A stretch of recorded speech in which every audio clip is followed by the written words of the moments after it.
আসসালামু আলাইকুম everyone, welcome to my channel. আশা করি সকলেই ভালো আছেন। এই গরমে বাইরে প্রচণ্ড রোদ, তাই আমরা অল্পতেই ক্লান্ত হয়ে পড়ি আর শরীরে থাকে একরাশ পিপাসা, শুধু পানিতে যেন মিটতেই চায় না। এমন সময় মিন্ট ও লেমনের এমন এক গ্লাস ঠান্ডা ঠান্ডা শরবত শরীরকে যেন চাঙ্গা করে তোলে, মনেও এনে দেয় প্রশান্তি। চলুন আর দেরি না করে ভীষণ মজার আর রিফ্রেশিং এই জুসটা তৈরি করে ফেলা যায়। আজ আমরা তৈরি করছি মিন্ট লেমনেড বা পুদিনা পাতা ও লেবুর শরবত।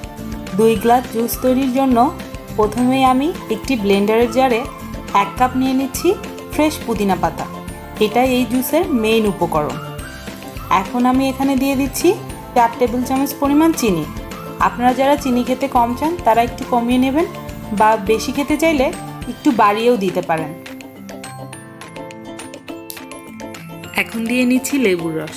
আজকে আমি 2 টেবিল চামচ পরিমাণ লেবুর রস এখানে অ্যাড করে নিচ্ছি। এরপর দিয়ে দেব লবণ। আমি 1 চা চামচ পরিমাণ বিট লবণ এখানে দিয়ে নিচ্ছি। আপনারা চাইলে অর্ধেকটা বিট লবণ এবং অর্ধেকটা খাবার লবণ দিয়েও এই জুসটা তৈরি করতে পারেন, কিংবা শুধু খাবার লবণ দিয়েও তৈরি করা যায়। কিন্তু বিট লবণটা যেন এই জুসের স্বাদটা অনেকাংশেই বাড়িয়ে দেয়। স্বাদটাকে আরেকটু বাড়ানোর জন্য এখানে অ্যাড করে দেব 1 চা চামচ পরিমাণ টালা জিরার গুঁড়ো।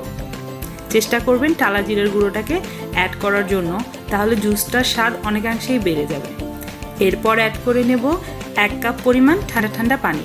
পানিটাকে প্রথমে একটু কম অ্যাড করব, যাতে সব কিছু খুব ভালোভাবে ব্লেন্ড হয়। এবার আমরা জুসটাকে খুব ভালোভাবে ব্লেন্ড করে নিচ্ছি।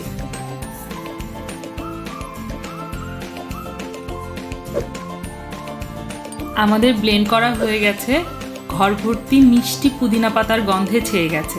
এখন আমরা জুসটাকে ছেঁকে নেব এবং ঠান্ডা ঠান্ডা পরিবেশন করব।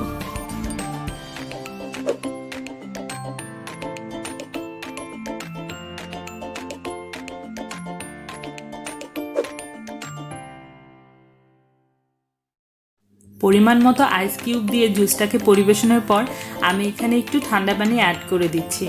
এটা অপশনাল, আপনারা না চাইলে এমনিতেও জুসটাকে পরিবেশন করতে পারেন। এরপর পুদিনা পাতা ও লেবুর স্লাইস দিয়ে আমি জুসটাকে সাজিয়ে দিচ্ছি। বাস, তৈরি হয়ে গেল দারুণ মজার এবং ভীষণ রিফ্রেশিং মিন্ট লেমনেড বা পুদিনা পাতার শরবত। এই গরমে অবশ্যই বানাবেন আর আমাকে কমেন্ট করে জানাবেন কেমন লাগলো। আমার রেসিপি ভালো লাগলে আমার চ্যানেলকে সাবস্ক্রাইব করবেন। সবাই ভালো থাকবেন। আল্লাহ হাফেজ।